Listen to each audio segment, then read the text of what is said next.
রাতটা সেদিন অন্যরকম ছিল।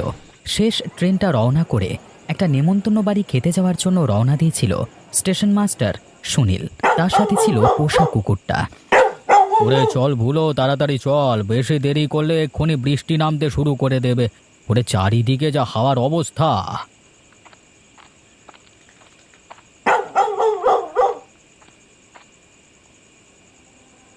কি ব্যাপার, এই দিঘির পাড়ে এত রাতে কে দাঁড়িয়ে আছে? কে কে ওখানে? দেখো, তুমি যদি চোর ডাকাত হয়ে থাকো তাহলে এখন থেকে এখান থেকে কেটে পড়ো। আমার কাছে কোনো কিছু নাই বলে দিলাম। তোর কাছে কিছু নাই থাকতে পারে, কিন্তু আমার খাবার জন্য এই জন্তুটা তো আছে। ওকে আমার ভীষণ পছন্দ। মেয়ে মানুষ, রাতের বেলায় মেয়ে মানুষ এখানে কি করছে? কে যায় তোমার এখানে? কি যায়? এই জায়গা আমার। তোদের সাহস কি করে হয় এই রাস্তা দিয়ে যাবার? কে তুমি? কি চাও আমার কাছে? আমার কাছে কিছু নেই, আমাকে ছেড়ে দাও। ছেড়ে দাও আমাকে, বলে দিলাম ছেড়ে দাও। তোর কাছে কিছুই চাই না। তোর এই পোষা কুকুরটাকে আমি আজকে খাবো। ছেড়ে দাও, ছেড়ে দাও ওকে, ওকে কিছু করো না। তবে রে শয়তানি, তুই আমার প্রিয় জিনিসকে আমার কাছ থেকে কেড়ে নিলি। যেদিন সুযোগ পাবো সেদিন তোর সর্বনাশ আমি করে ছাড়বো। তোকে আমি ছেড়ে কথা বলবো না।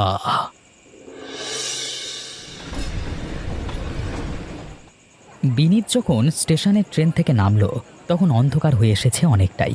শহরের ছেলে হঠাৎ করে গ্রামে চলে এলে যেমন হয়, সে একটু ভ্যাবাচ্যাকা খেয়ে দাঁড়িয়ে আছে এমন সময়। কি ব্যাপার, কোথায় যাবে তুমি?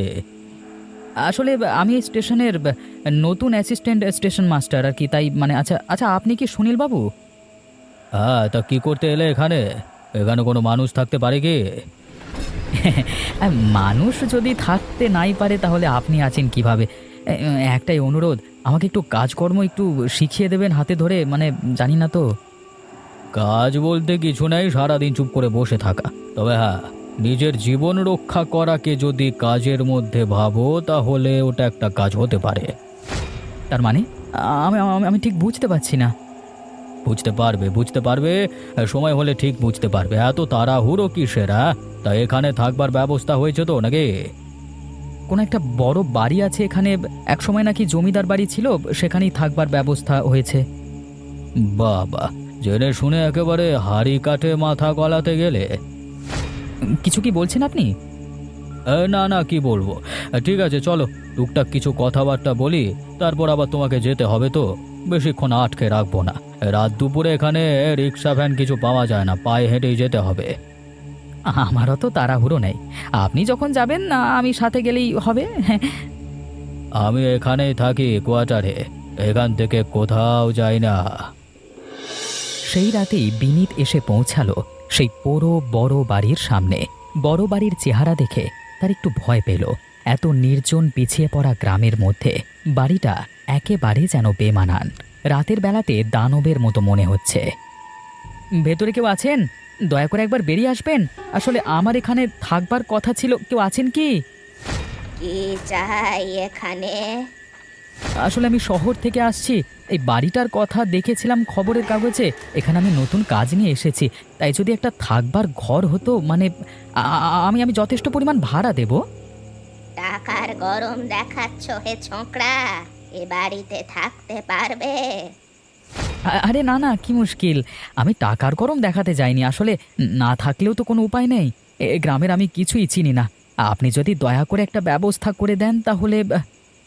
বেশ, তোমার অসুবিধা না হলেই হলো। আমার কোনো অসুবিধা নাই। খাওয়া দাওয়ার চিন্তা করতে হবে না, এখানেই দুবেলা তিন বেলা করে পেয়ে যাবে। তাহলে তো খুব ভালোই হয়, কিন্তু কত করে ভাড়া লাগবে সব কিছু মিলিয়ে? বললাম না, পয়সার গরম দেখিও না। অতিথি হয়ে এসেছো, থাকো। কেউ তোমাকে এখানে থাকতে বারণ করেনি। এত বড় বাড়ি, অনেক ঘর আছে। তোমার যেখানে খুশি হয় থাকো। এসো, অনেক রাত হলো, আশা করছি পেটে কিছু পড়েনি। না না, আসলে সারা দিনের ক্লান্তি, তাই কিছু খাওয়া দাওয়া করা হয়নি। আমি এক্ষুনি ব্যবস্থা করছি, তুমি ভেতরে এসো। একটু খিঁচুটে হলেও বুড়ির এই ব্যবহার বিনীতের বেশ ভালো লাগলো। বিদেশ বিভুঁইয়ে এসে এরকম একটা বিনামূল্যের জিনিস পেয়ে যাবে সেটা কল্পনা করতে পারেনি।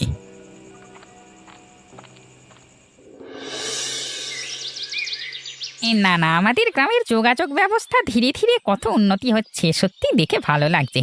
এবারে যদি এখানে একটা কারখানা হয়ে যেত তাহলেই লোকজনের ভিড় একেবারে, অন্তত এই গ্রামের ভুতুরে ভাবটা একটু কমতো। হ্যাঁ, তা যা বলেছ, গ্রামে একটা ভুতুরে ভাব আছে বটে, তবে সত্যি কথা বলতে বাইরে থেকে যারা আসবে তাদের জন্য বেশ উপভোগ্য, বেশ ভালোই লাগবে। তা আপনি এসে উঠেছেন কোথায় বাবু? ওই যে আপনাদের ওই বড় বাড়িটা আছে না, ওখানেই উঠেছে। ওই বুড়িমা থাকেন না ওখানে, ওই ওই বাড়িটা। করেছেন কি বাবু? আপনি কি করতে ওখানে যেতে গেলেন? ওখানে কেউ থাকতে পারে না, বুড়ি নাকি খুব একটা ভালো নয়। আপনি ওখানে বেশি দিন থাকতে পারবেন না বাবু। ভালো নয় বলছো কেন? আরে আমার তো কালকে গিয়ে তেমন কিছু মনে হলো না, বেশ ভালোই লাগলো, অনেক আপ্যায়ন করলেন। সত্যি বলতে আমি যে এখানে এসে এমন আপ্যায়ন পাবো কোনোদিন ভাবতে পারিনি। এই দু একদিন আপ্যায়ন ভালো মতো করেন। আপনার আগে অনেক লোক এখানে বেড়াতে এসে ভয়ে ভয়ে বাড়ি ছেড়ে পালিয়ে আসতে বাধ্য হয়েছে। সে লোকজনের যেমন যা বিশ্বাস তা দিয়ে আমাকে গুলিয়ে ফেললে তো হবে না। হ্যাঁ মানছি, বাড়িটা দূর থেকে দেখলে ভুতুরে বলে মনে হয়, কিন্তু আমার তেমন কিছু মনে হলো না। আপনি রাত্রে কিছু অনুভব করেননি? মানে কোনো হাসি, কান্না, নুপুরের শব্দ? না ভাই, কালকে রাতে এমনিতেই আমি খুব ক্লান্ত ছিলাম, অতএব সেসব চিন্তা ভাবনা করবার সময় আর সুযোগ কোনোটাই আমার নাই। একদম অনেক ঘুমিয়েছি, সকালবেলাতে ঘুম থেকে উঠেছি। দেখুন, আমার সাবধান করার দায়িত্ব আমি সাবধান করে দিলাম। এবার যদি আপনি আমার কথা বিশ্বাস না করেন তাহলে আর কিছু বলবার নেই। ঠিক আছে, সেরকম যদি কোনোদিন কিছু দেখি তাহলে তোমাকে বলবো। আমি তো আর এখান থেকে পালিয়ে যাচ্ছি না। বল, কি বলবি? কি চাই তোর এখানে? গিন্নিমা, আজকে কি রান্না করব সেটাই জিজ্ঞাসা করতে এলাম। এতে আবার জিজ্ঞাসা করবার কি আছে? ঘরে মেহমান এসেছে, তাকে ভালো করে মাংস ভাত খাইয়ে প্রস্তুত কর। তোকে কি বলে দিতে হবে নাকি সব কিছু?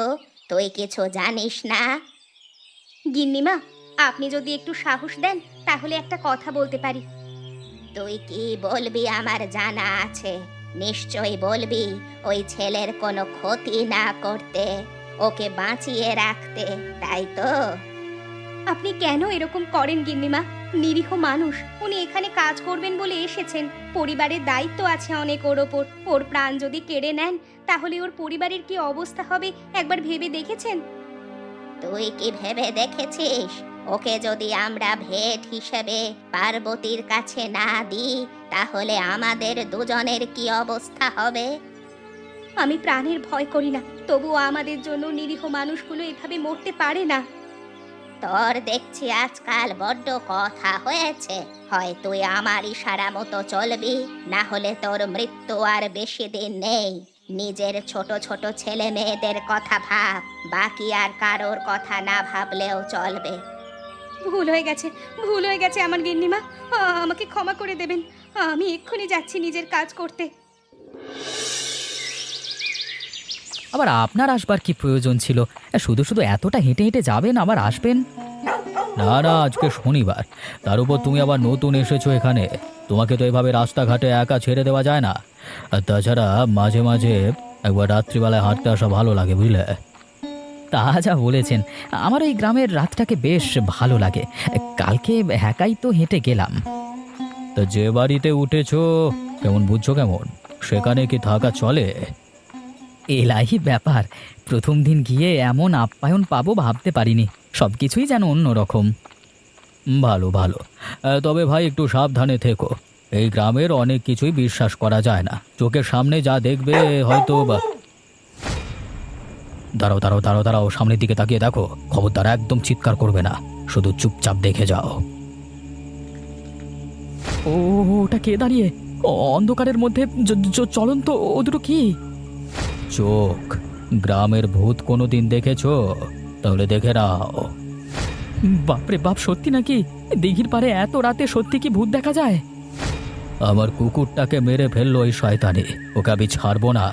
সময় এলে ওর সর্বনাশ আমি ঠিক করব।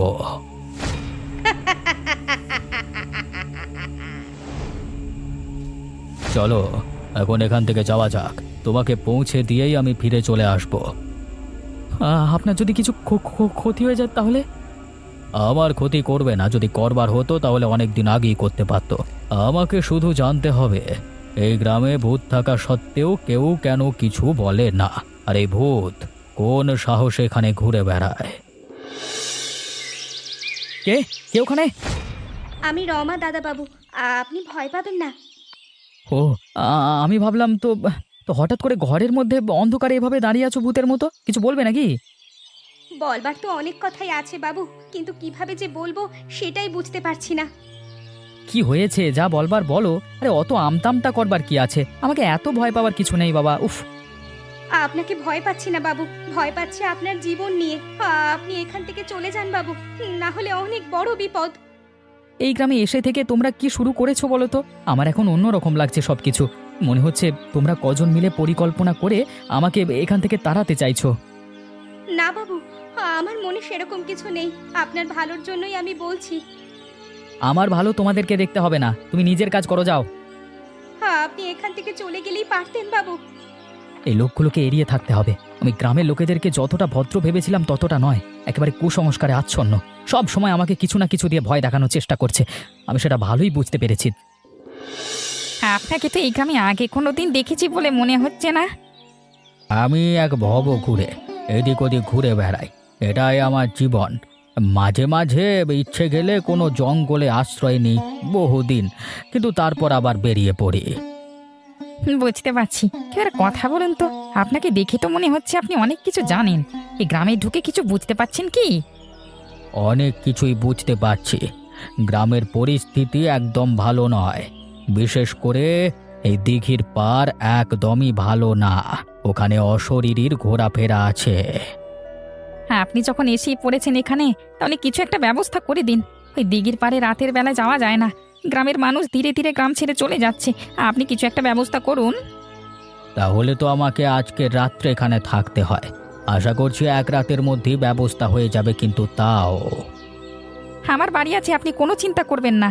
আপনার সেবা করবার দায়িত্ব আমার, আপনি থাকুন, কোনো অসুবিধা নেই। বেশ, বুঝতে পারছি তোমরা অনেক সমস্যায় আছো। আমি এটাও বুঝতে পারছি এর মূলটা অনেক গভীরে গাঁথা আছে। এখানেই কালকে রাতে ওকে দেখেছিলাম, নিশ্চয়ই আজকেও এখানে আসবে। যদি অশরীরী হয়ে থাকে আমাকে ওর সাথে কথা বলতেই হবে। ও কি কারণে এখানে আসে জানতে হবে। কি রে, কি চাই এখানে? কি করতে এসেছিস? মরতে চাস নাকি? আমি কথা বলতে এসেছি আপনার সাথে। আমি জানতে চাই আপনি কি চান। আপনার সম্পর্কে লোকে অনেক কথা বলে বেড়ায়, সে সমস্ত কি সত্যি? আপনি কি সত্যি মানুষের ক্ষতি করে বেড়ান? সেই উত্তর আমি তোকে দিতে রাজি নই। গলা টিপে ধরে ঘাড় মটকে দিলে তখন বুঝতে পারবি আমি কি করতে পারি আর কি করতে পারি না। সকাল সন্ধে আমাকে ভয় দেখানো হচ্ছে কেন? আপনি আমার ক্ষতি করতে চান কেন? আমি তো আপনার কোনো ক্ষতি করিনি। তুই যে বাড়িতে আছিস সেই বাড়ি এক সময় আমার ছিল। এর থেকে বেশি কিছু আমি বলতে চাই না, তবে একটা কথা জেনে রাখ, তোকে কিছুদিনের মধ্যেই আমি হত্যা করব। কেউ তোকে আমার হাত থেকে বাঁচাতে পারবে না। তোর জন্য তোর জোর করা হচ্ছে। আমি ভেবেছিলাম হয়তো আপনার নামে যে সমস্ত কথা শোনা যায় সবকিছু মিথ্যে, কিন্তু এখন দেখছি সবকিছু সত্যি। আমার এখানে আসা ভুল হয়েছে। বেশ, আমিও বলে যাচ্ছি, আপনাকে যতক্ষণ না এই জায়গা থেকে বিদায় করছি ততক্ষণ আমার কোনো শান্তি নেই। লাগছে, ছেড়ে দাও।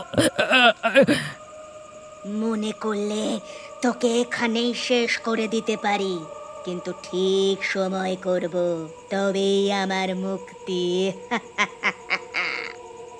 ওকে ছেড়ে দে শয়তানি, আমি থাকতে তুই কারোর ক্ষতি করতে পারবি না। ছাড় বলছি। চলো ছোকরা, এখান থেকে বাড়ি ফিরে চলো। যদি না এখানে আসতাম তাহলে তোমাকে কেউ বাঁচাতে পারতো না। আপনি বাপু এত রাতের বেলায় ওখানে কি করতে গিয়েছিলেন? আপনাকে তো সেদিন বারণ করেছিলাম আমি।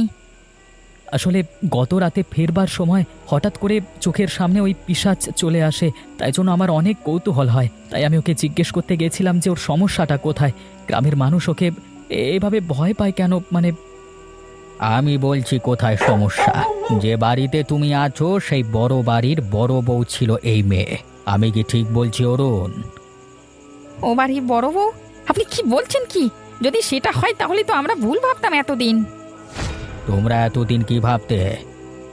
হ্যাঁ, আপনি আগে বলুন, ওই বড় বউ মরে কি ভূত হয়ে আমাদের ভয় দেখাচ্ছে? হ্যাঁ, এবং আমার যতদূর মনে হয় ওর শাশুড়ি অর্থাৎ ওই বুড়ি নিজের হাতে ওর বউকে খুন করেছিল কোনো এক স্বার্থ চরিতার্থ করবার জন্য। ওর বড় ছেলের তো আবার দুবার করে বিয়ে দিল। সে এখন শহরে থাকে বউ নিয়ে। আমরা তো জানতাম রাতের বেলায় বউটা অন্য কারোর সাথে পালিয়ে গেছে। আজকে সকালবেলায় বাড়ির কাজের বউটা আমাকে এখান থেকে চলে যেতে বলেছিল। আমি কেন বুঝতে পারছিলাম না, তবে আমার মনে হলো ও নিশ্চয়ই অনেক কিছু জানে।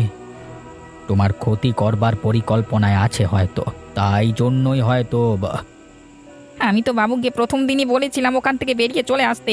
ওই জায়গা তো ভালো না। তাহলে আমি এখন কি করব আপনি বলে দিন। আমি বলছি শোনো, তুমি এখনো বাড়িতে চলে যাও, কোনো ভয় নেই, আমি আছি।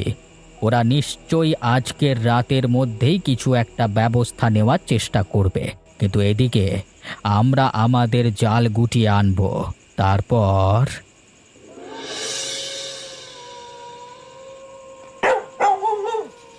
এত রাতের বেলায় কোথায় গিয়েছিলে? কাকে বলে তুমি ঘর থেকে বের হয়েছিলে? আসলে আমার অফিসে একটু কাজ পড়েছিল, আমি সেটা করে আসতে ভুলে গেছিলাম। মিথ্যা কথা বলো না। তোমাকে দেখেই মনে হচ্ছে তুমি কোনো কিছু দেখে প্রচন্ড ভয় পেয়েছো। সত্যি কথা বলো, কোথায় গিয়েছিলে? আমি বললাম তো, আপনি আমার কথা কেন বিশ্বাস করছেন না বলুন তো? আসলে আমি একটু ক্লান্ত বোধ করছি, শুতে পারলে ভালো হতো। তোমাকে একটা কথা বলে দিছিলে, এ বাড়িতে আছো, খাও দাও ঘুমাও, কেউ কিছু বাধা দিতে যাবে না, কিন্তু এইভাবে রাত বিরেতে ঘর থেকে বের হওয়া যাবে না। আমি কিন্তু বারণ করে দিলাম।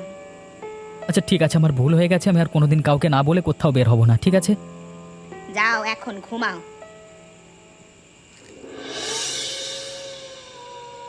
অরুণ, বেশি ভয় পাবার কোনো কারণ নেই, একদম ভয় পাবে না তুমি। না না, আমি চুপচাপ দাঁড়িয়ে থাকবো। আপনি যা করবার করুন। আপনার কাজে কোনো রকম ব্যাঘাত ঘটাবো না, কথা দিচ্ছি।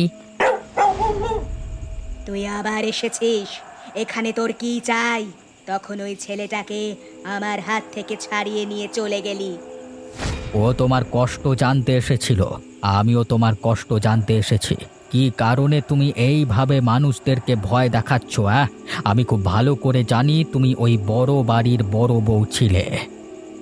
আমার জীবনকে ধ্বংস করেছে যারা, তাদেরকে আমি ছাড়বো না। গ্রামবাসীরা সবাই জানে তুমি নাকি ঘর ছেড়ে পালিয়ে গেছিলে। সেটা কি সত্যি?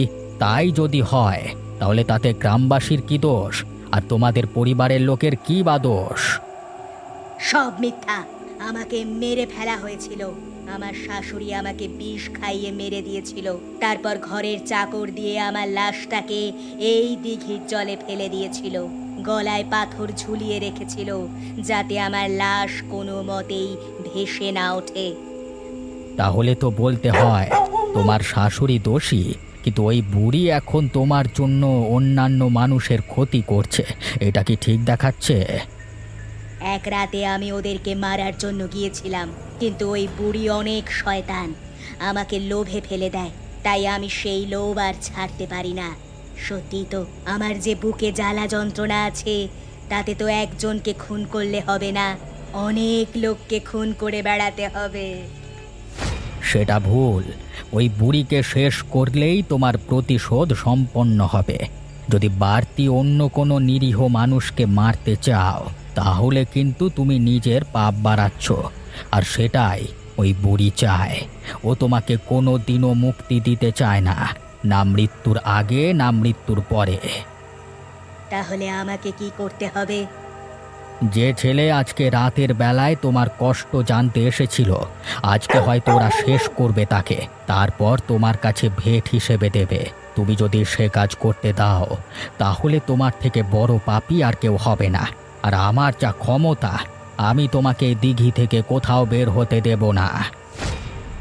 না না, এমন করবেন না। আমি কথা দিচ্ছি, আপনি যা বলবেন আমি তাই শুনবো। তবে চলো আমাদের সাথে, আজকেই ওই বুড়িকে শেষ করতে হবে। ছেড়ে দাও, আমাকে ছেড়ে দাও। আমি তো কোনো ক্ষতি করিনি, আমি এখান থেকে চলে যাব, দয়া করে ছেড়ে দাও। রমা, রমা কাটারিটা নিয়ে আয়, এরপর ওর গলাটা কেটে দি। গিন্নিমা, গিন্নিমা দয়া করুন, এইভাবে ছেলেটাকে মেরে দেবেন না, দয়া করুন, ওকে ছেড়ে দিন গিন্নিমা, দয়া করে ছেড়ে দিন। তুই দেখছি এখনো মায়া ত্যাগ করতে পারলি না। আজকে মনে হচ্ছে তোকে এই প্রথমে শেষ করতে হবে। এসো, এসো বৌমা, এই দেখো, তোমার জন্য আজকে আস্ত তাজা মানুষের দেহ প্রস্তুত করে রেখেছি। শুধু মারতে যতক্ষণ সময় লাগবে, আমি গলাটা এক্ষুনি কেটে দিচ্ছি ওর। দয়া করো, আমাকে উদ্ধার করো, আমাকে এইভাবে আমার ক্ষতি করো না। আমার পরিবারের লোক আমাকে ছাড়া বাঁচতে পারবে না, দয়া করো। আপনি থামুন, আজকে ওকে নয়, আপনাকে শেষ করতে এসেছি আমি। এ কি বলছো বৌমা? আমি তোমাকে এতদিন ধরে ভালো রেখেছি, তার এই প্রতিদান? আমার খাবারের সঙ্গে বিষ মিশিয়ে যখন আমাকে পৃথিবী থেকে সরিয়ে দিলেন, তখন আমার কতটা কষ্ট হয়েছিল একবার আপনারও জানা প্রয়োজন। লাগছে, লাগছে বৌমা, বৌমা ছেড়ে দাও, ছেড়ে দাও, খুব লাগছে। আমি তোকে শেষ করে দেওয়ার জন্য এখানে এসেছি, ছাড়তে আসিনি।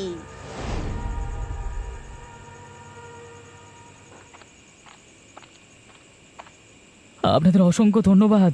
আপনারা যদি ঠিক সময় চলে না আসতেন তাহলে হয়তো আমি আর বাঁচতাম না। আমি আপনাকে কবে থেকে বলছি আপনি পালিয়ে যান।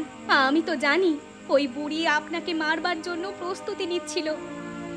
এখন আর কোনো ভয় নেই। এই গ্রামবাসী হোক বা বাইরে থেকে যারাই আসুক, তারা এখানে খুব আনন্দে থাকতে পারবে। তোমার কোনো ভয় নাই বিনীত, আজকে থেকে এ বাড়ির সমস্ত সম্পত্তি তোমার। আমার? হ্যাঁ দাদাবাবু, আমরা চাই আপনি এখানেই থাকুন, আপনাকে আমাদের বেশ ভালো লাগে। দরকার হলে আপনার পরিবারকে নিয়ে এখানে চলে আসুন, আমাদের আর কোনো ভয় নেই। ঠিক আছে, আপনারা যখন বলছেন তখন আমি